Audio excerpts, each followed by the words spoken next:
to be played around Caitlyn, and Galio certainly adds to that. No Man's Cassidy's kind of legendary where he's from, and he's going to take it here. Oh, there it is. It's Orianna bottom.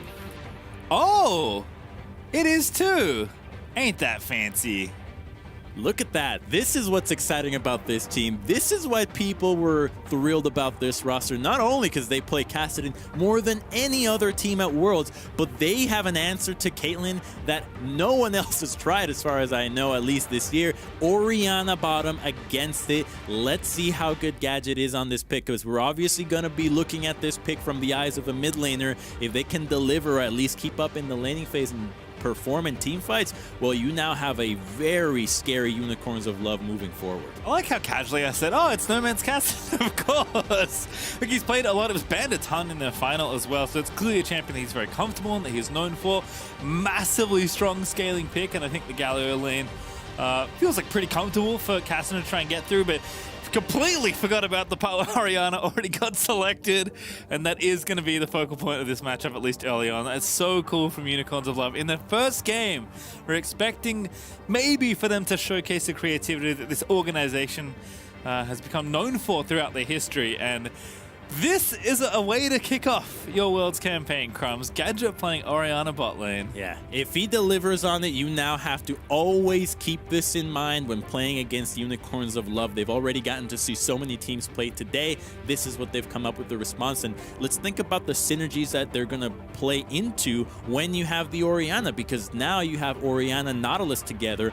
Nautilus Ultimate is guaranteeing you to hit a fat shockwave on top of it, and champions like Karthus and Caitlyn that want to get into the fight will never be able to break into your backline if they have to deal with that. And then you also have a Cassidy to add on top of it. If the Unicorns of Love can actually get items on these picks and get past the incredible amounts of crowd control that are in V3's composition, you see the theory that they had behind this draft.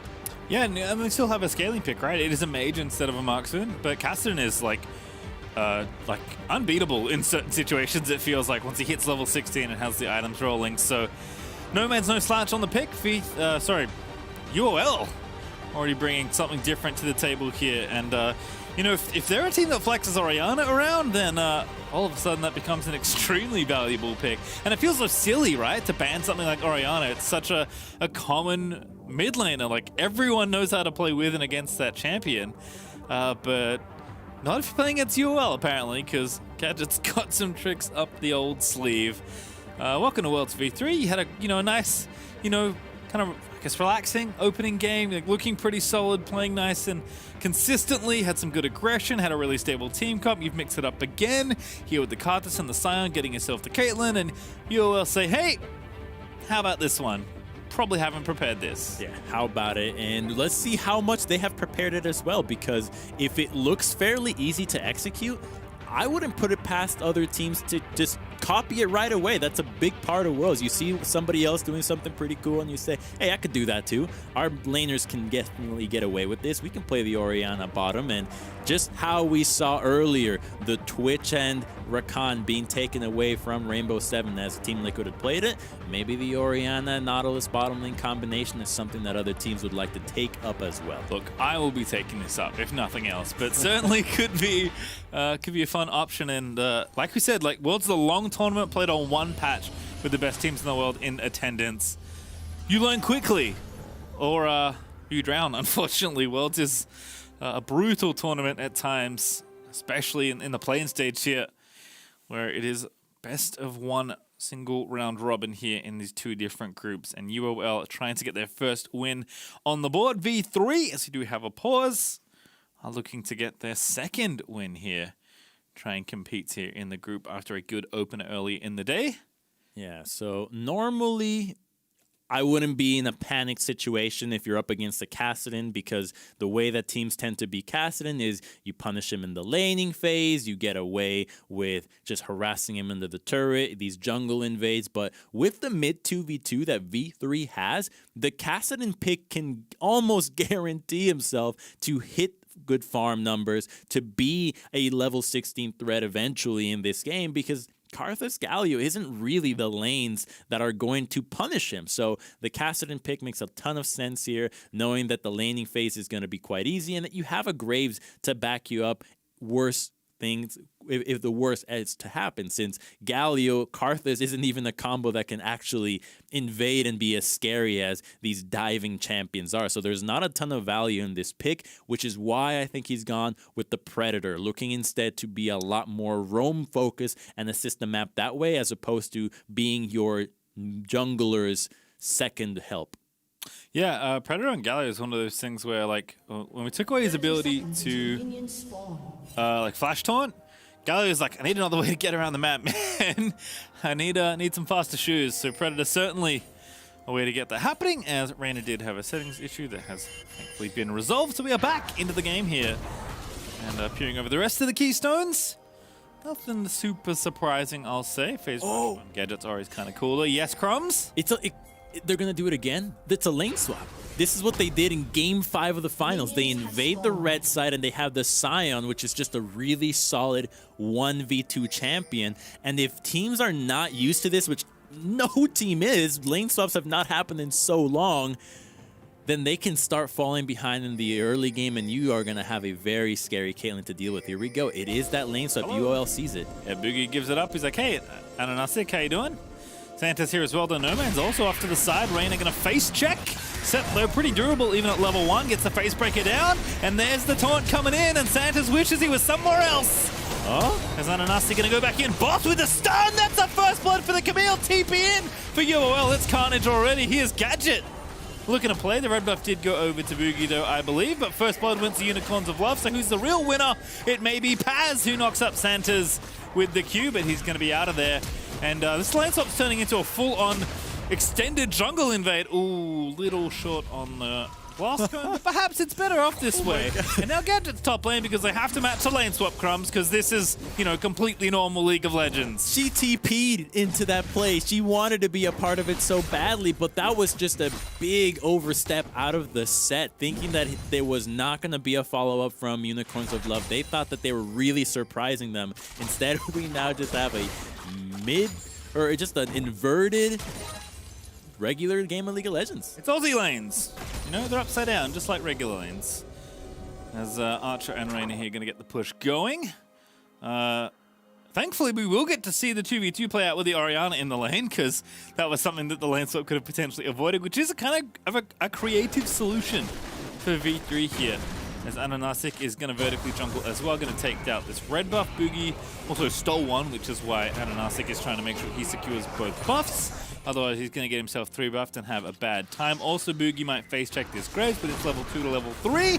And now Boogie's getting over. Ananasik happy to fight here. Graves just so aggressive, but Boogie does get the smite down. I believe he got the big raptor. He's running low on mana, though, but Ananasik's trying to get that last few shots in and will force the flash. Okay, so at least Karthus got a Dark Harvest proc there, but that's going to give the Graves more control over this bottom side of the map. Unfortunately, there's not a champion that you can dive down here. The Scion is going to have the wave pushing against him, so he'll just be happy to lose out on some CS and stay in experience range, but the opportunity to dive him, as long as he doesn't overextend, won't present itself. But it also means that the top side is split, that the Karthus gets the path to the top side, so the same way that Scion has to play safe side, now you've got Orianna and Nautilus playing this way, but because of the teleports being burned earlier, the Caitlyn has an advantage. Let's see if they can actually pull this or not. He does have Flash. Flash Paz had to use it as well. Boss with the hook shot. Paz just respects the situation and gets himself out of there. Boogie is top lane, actually going for this. Reyna with the Hex Flash in. But the hook in onto Santos, that's just going to be a kill. Yeah, Santos is going to take out the Karthus. And Gadget, will he live to tell the tale? Archer going in, he gets the kill. Flashes out of there, and now Santos, no flash, but he does have Ignite. But Reyna going to play Gatekeeper here as Archer gets away with it. Okay, this one's getting messy there. It hurts the Orianna more than anybody else, but it's still a positive threat for Unicorns of Love. You see now that the bottom lane is freezing a wave, so the Scion is in even more trouble. Let's see if Graves gets a path towards the bot side again. The ward here is going to allow him to push up and overextend here, knowing that he's not actually going to get ganked. So focusing the bot side from Unicorns and Caitlyn focus from V3. Everything as expected. Paz, though, is going to move up to try and break this freeze that Boss had begun, and I think he's been successful so far. Check in just a moment when the next minion wave comes riding in. Top lane, Santas is trying to get out of there, but not just yet. However, Archer is out of there. And, ooh, that's a PF sword quite quickly. Already ticking down stack off the Cull as well. So feeling pretty good. In fact, just going to TP down. Decided that I do want to be a bot laner again. Wow, they are just being relentless in pressuring. It's like every single play that has happened this game is V3 doing something and Unicorns of Love trying to respond.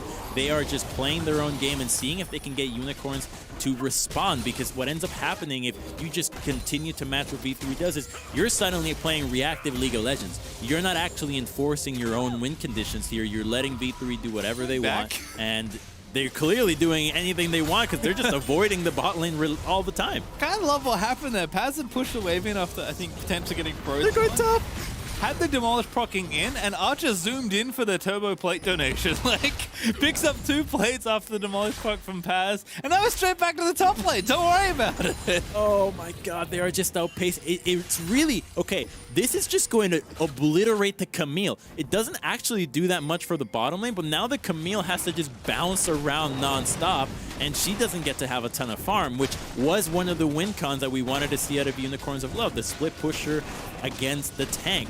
If Camille doesn't have the item, she's not able to split push or a team fight nearly as effectively as a Scion can. So it's just getting both with as little gold as possible and guaranteeing that you're going to have a higher impact that way. Santos is going to match, and Anasik is going to get the dragon, but if cast your mind back, Crumbs, you know, when lane swaps were very common, one of the things it often does is kind of just leaves the junglers alone to do jungling. And for Boogie, that's great, right? He wants to power farm here on the Karthus. And Anasik also not too unhappy with the situation, but Boogie's starting to maybe move up towards the top half of the map. They do have the red buff back up ready that they can try and steal. And Archer is going to take out this control ward, so V3 moving in. Level 6 up for Ace as well, so he can join the party very quickly. But here's Noman's alongside the jungler. They're going to try and take the Raptor camp, and Anasik is going to go ahead and smite that away, but that's a big amount of damage from the Piltover Peacemaker out of Caitlyn, but Graves is going to walk out of the situation A-OK. I wonder how close Karthus is to level 6, because that threat of the Galio coming in is really scary, but then you add the Karthus on top of it, and suddenly Unicorns have to constantly look at the mini-map before they're thinking about taking any of these fights. Here comes Scion. Karthus must be close to hitting 6 if he's going for this. Yeah, I think it's one camp away. That Gromp's going to die. He is 6 now, and here goes Scion. There's Gadget. TP in as well.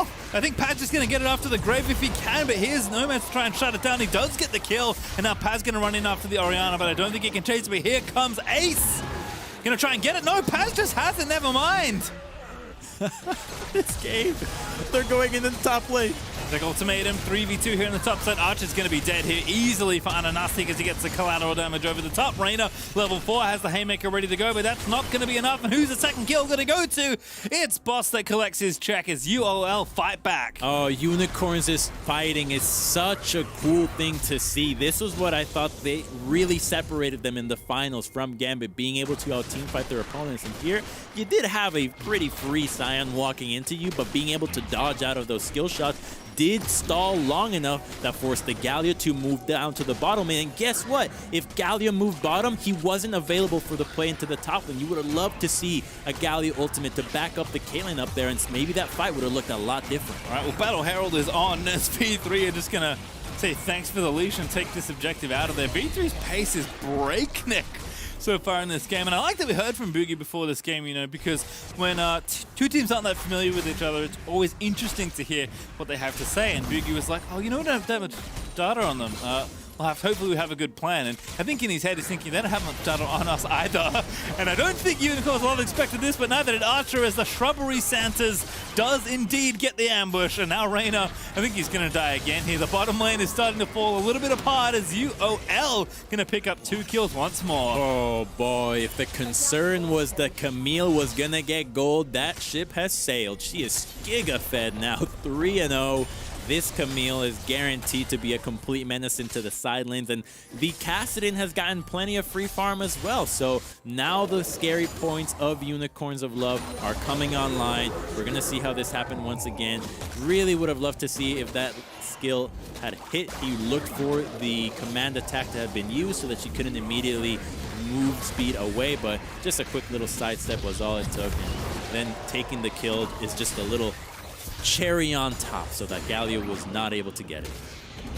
Yeah, Galio actually played really well. Watching that back hit, really nice movement on Orianna to dodge most of the skill shots, but here comes the real problem. It's Boss diving in with the Nautilus. Yeah, I really think if Galio was actually able to be there, things would have been different, but now he's going to go down. Waiting arms of Ananastic as Ace is going to get shot to pieces. May get the second kill there for the Graves as UOL starting to find the tempo they like here, I think. V3 have set a pretty quick game pace, and UOL are happy to play along. You said their pace was breakneck pace here. I think they just broke their own neck on this one, though, because they have been going so fast. Unicorns have been calm and collected, waiting for the opportunity that they knew could outpace them, that they had the right combinations of damage and CC. And now with an 8-2 kill score, the side lanes become so scary. And you also have an Orianna that can eventually be placed in the mid lane and just happily wave clear. So they are already hitting their stride in their multiple win conditions, whereas V3s of team fighting around these objectives, still not there. And we were excited, for Gadget and Santa's, this duo lane with Orianna and Nautilus, but we were wrong, Crumbs. The real duo lane is Camille Nautilus, as Boss has been with Santa's by his side for most of this game now, it feels like. As you mentioned, Orianna's currently just a side laner. Right now, 1v1ing the top laner, but was against Ace, kind of like a mid laner for the last few minutes as well. Rift Herald, though, is going to get popped. This is one of the things V3 got, playing so quickly back and forth both sides of the map, and that is going to be first tower as well, so that's a lot of gold back over. Going to cut that gold lead down pretty significantly. UOL now only up by about 1,500 gold. They're up this gold, and they're not going to defend this tier 2 that V3 is going to go for. Instead, we'll just concede the second dragon, get a little bit more gold in their pockets, and then rotate over. So nobody was going to come back to this lane after this. But the scary thing is that it's going to get to the point where no one on the side of V3 can side lane whatsoever against anyone on Unicorns of Love. They're going to dominate that department. And if V3 is conceding these dragon fights, Unicorns of Love having this early dragon stack can just forego the next few dragons and continue to gain advantages in the side lanes while V3 has to group, and they're not going to get the fight that they want. So I think that this is a really good position for Unicorns of Love at the moment, despite losing that little bit of gold to the Caitlyn. Crumbs, with the way the game has been going, I saw that ward that V3 had.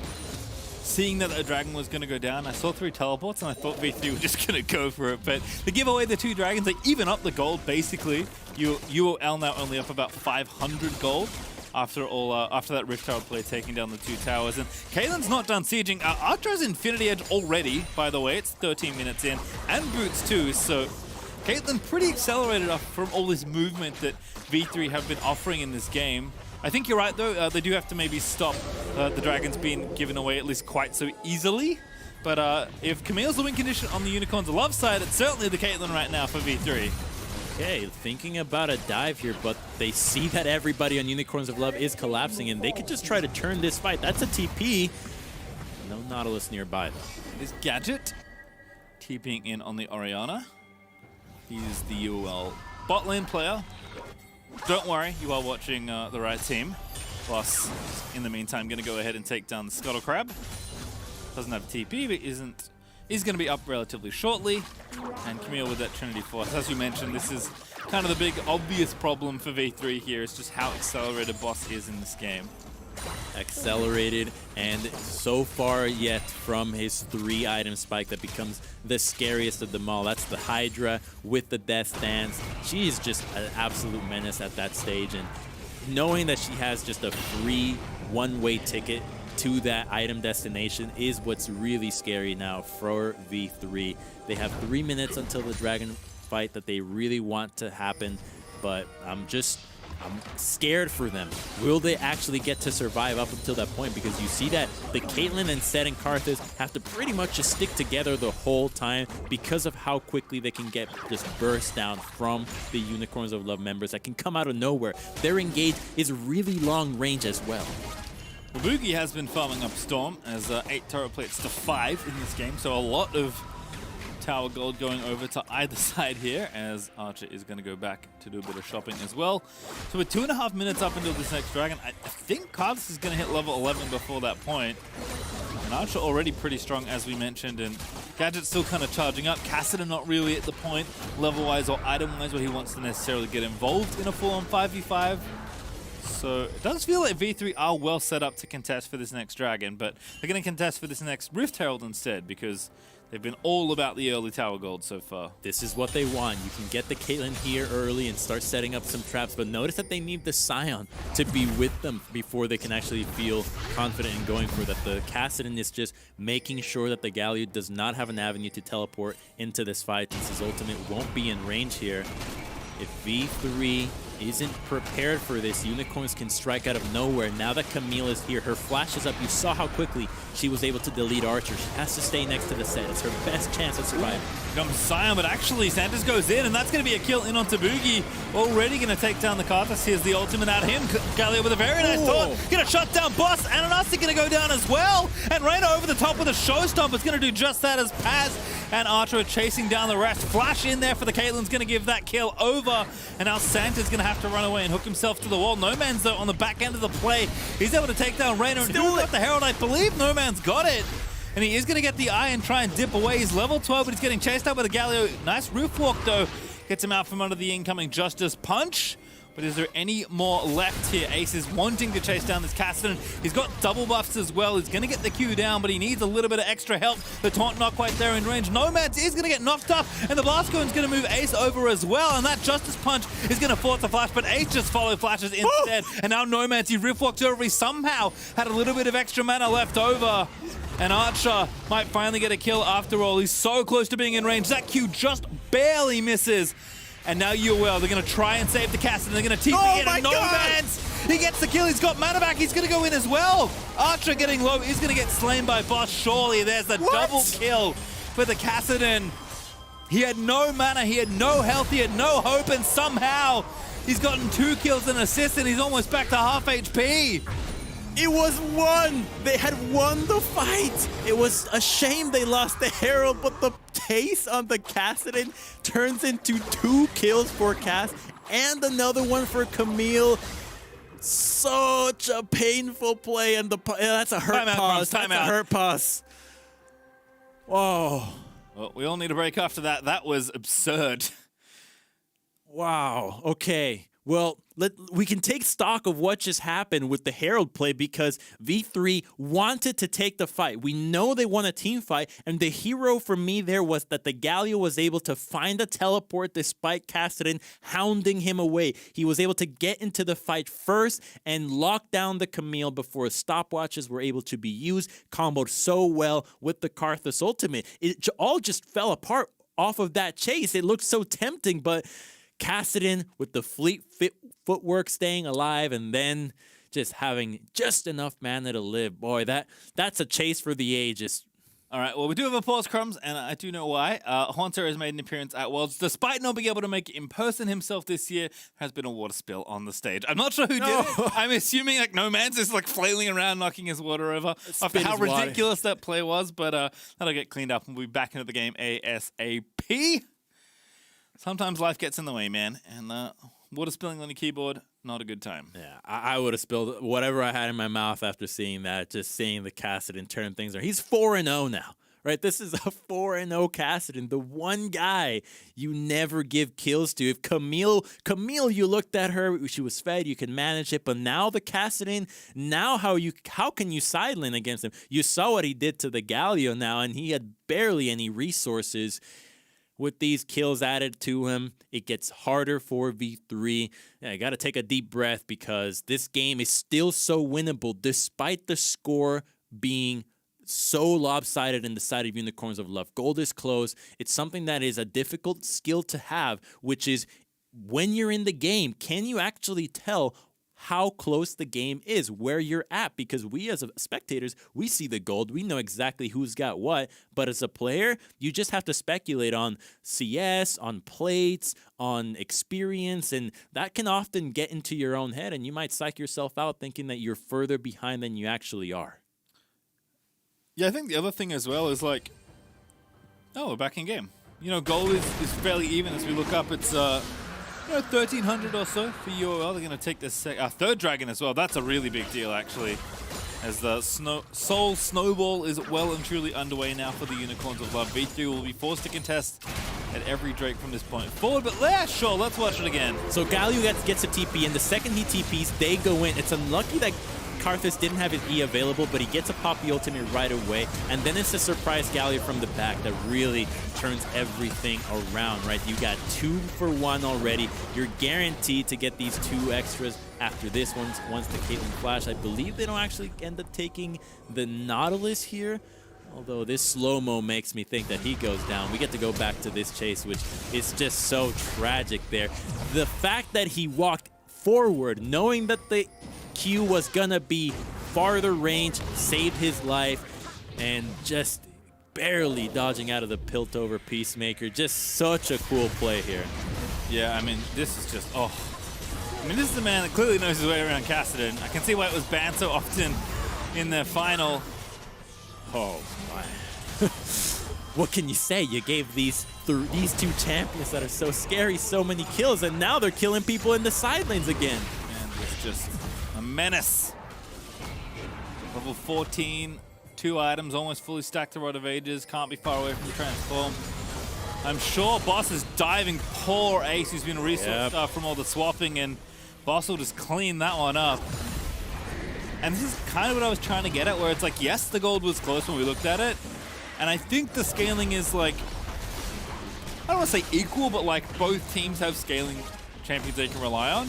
I think the problem is that all the gold has gone to the scaling for UOL, where it's a little bit more evenly distributed on the other side, and the threats, the big threats for UOL are just online so much faster than you might expect. I mean, this Camille and Kassadin, like these are champions that are so challenging to deal with, you know, when they get going, but they're going so much earlier than you expect. I think when they won the Herald play before the chase happened, V3 was clearly still in this game. They had shown that they could beat Unicorns of Love at some regard in the game, that if Unicorns was willing to fight them, they would win. But now that the objectives are on cooldown and there's nothing to do but lane, that's when you saw, okay, it's now really looking doomed there for V3, with the Camille being able to solo kill your champions, with the Kassadin solo killing Sion.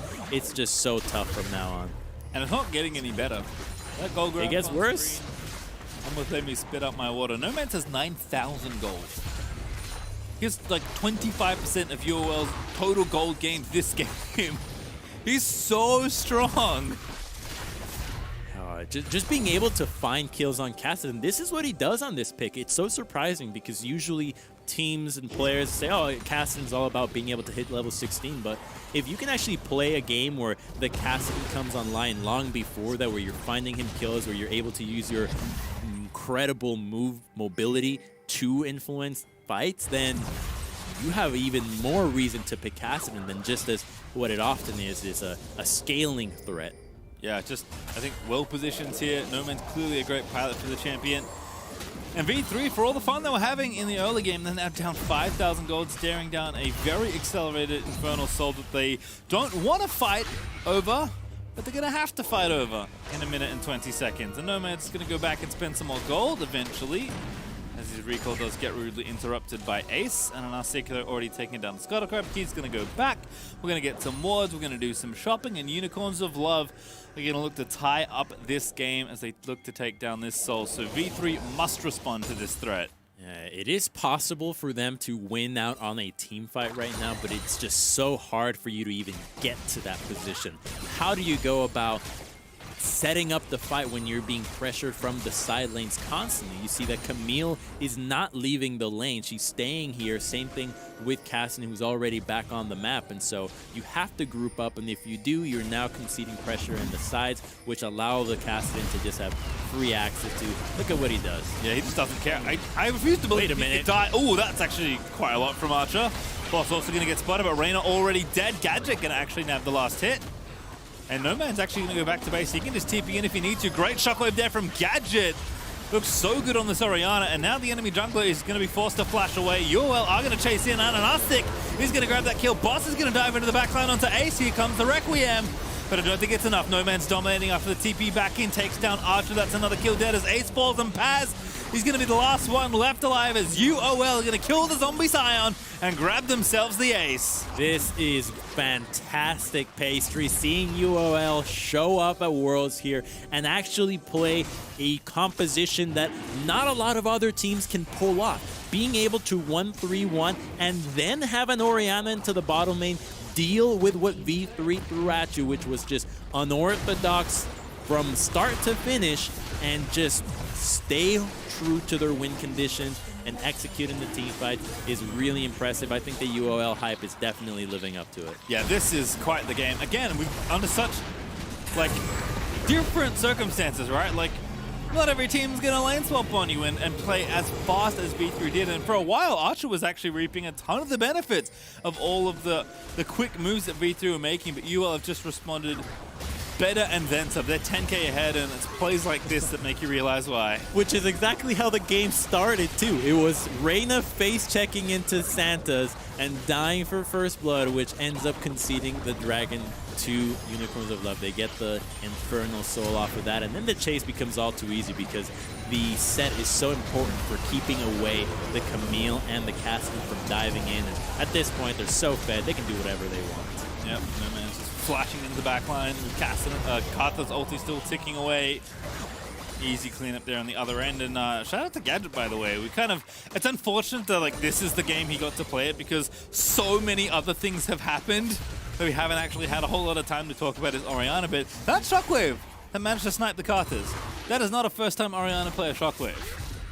And that's what you want to see, too, from your Orianna bottom. Can you actually do things in a team fight? Because, yeah, we know you can farm, but can you play Orianna like a regular mid? Oh, my goodness. Can you play League of Legends is the question I asked Boogie. No, you cannot. If you're up against the level 16 Cassidy with 3 items, finish it under 25 minutes with Infernal Soul, no. The answer is no, Crumbs. You don't get to play. Ace, you don't get to play either. Oh, my God. Goodbye, health. Chase him. He can chase him. He is. I mean, of course he can. He's just dead. Oh, I wish you refocused the channel was happening. Oh, a Q almost killed him. That was cool. Mana. He's out of mana. Oh no. Don't let him auto you. I think he's gone too far. I think he did. Yeah, he went too far. All right, good work, Archer. Cleaning it up. That's a big bounty. All right, still fighting. Good shockwave. Finds 2. UOL still in there as No Man's has been quite the distraction. Here's a big taunt coming in. Finds 3, I think, on the taunt. But Santa's going to clean it up. And I think UOL just too far ahead, Crumbs. The gold lead is ridiculous. No Man's is giving away his life, but for a good cause here. As the Nexus is going to be Unicorns of Loves in short order. Ananastic getting low, but not dead just yet. Karthus says, I don't think so. Ace in the hole as well, just in case. Reyna trying to keep fighting. As Paz also tying up the rest of them left in the base. Gadget is going to get a kill, but there's Boogie with a shutdown onto Gadget. Paz low, but Archer still fighting as Boss wants to get the Caitlyn, but he can't quite find the range. And now Boss is going to get the Ace in the hole blocked by Santas, as he's going to look to go back in, but he shuts down Paz instead. Not wanting to get punched anymore by the undead Scion. And that was a completely normal passenger play I just had to play by play. Archer just used Caitlyn ultimate 3 times in that fight. Only able to find his mark at the right. At the tail. Another kill. Okay. Feisty, taking down Boogie with the anchor. That was a cinematic moment as Boss is somehow still alive. All right. We gotta stop man. We could have ended this game. He tried to end this game, Crumbs. He deserves credit. He does. That was his first death. Still has a 400 gold bounty on top of him if he wasn't fed enough already. Unicorns of Love. It's happening again. He only got... I thought he was dead, but he's not. The nightmare's not over. Paz is the target. That feels bad. Oh my goodness, Scion, no! I'm so sorry, No Man's! Don't do it like this. He's going to get taunted 1v4. He said that's enough. Doesn't have to flash. Oh, actually, he's going back in. That's so gross, No Man's. Oh, solo queue plays everywhere. That's peak League of Legends. Can you make pro games look like your solo queue games. If you can do that, you're pretty I'm freaking sorry. good. Very few people have run into Cassidons like this. No Man's putting on a clinic with this champion right now. And now Gadget's here to shield him off. That's not very fair. He was 1v4ing before. Gadget here going to make it a 2v4 instead. No Man's is running low on mana, which means that he can't do nearly as much silly stuff as he was doing before, but it's not going to stop him. I want to see him put the shield on Cassidon and go for a shockwave like that. That's a really cool combo that only Orianna and Cassidon can ever do, and you rarely see them together. And I know we haven't been outside of V3 space in a while, but if you're wondering, they have lost all their inhibitors and only have one Nexus star. It's UOL are trying to put an end to this game, but Nomads are trying to do it in style. What a shockwave combo as they send in Santas for the absolutely stylish finish that only the Unicorns could find. And that's going to be an ace, a death again for Nomads, but it is worth the glory as UOL are going to get yet another team wipe, and they'll claim their first Nexus in style as they take down V3. Unicorns of Love give us some of their old Camille and Cassidon, but also with the Orianna to the